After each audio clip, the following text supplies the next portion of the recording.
Alright guys, today we have a little special thing. We have our mystery box here that we got in the mail. It came in today. We don't know what it is, but it came in and it's from, I don't know who it's from, but somebody sent it to us, but we're gonna do a quick unboxing and see what it is. You wanna do the pleasure? No, you! Me? Yeah! Okay. It's a little knife that we got. I cannot know who got it. Party. No, I think it's medication supposedly.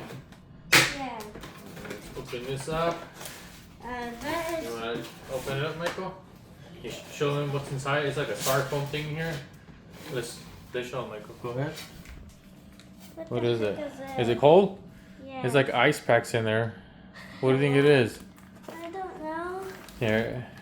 Bruh. What? What is it? Bruh. What is it? The heck? Let me see. So there's like styrofoam, some ice packs. They're really cold.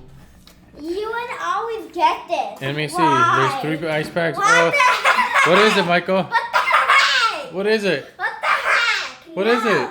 No. Michael doesn't want to show what's in the box. No. What? It's Modelo time, I think. No, it's What? not. What? Look at this, guys. It's nice and cold. Oh my god, nice and cold. You probably already. Look at that. What do you mean? Modelo time. We You should- probably Let's do a little taste test. Heck nah. Yeah. Heck nah. Woo! Delicious. Peace out, guys. That's it for today. You're disgusting.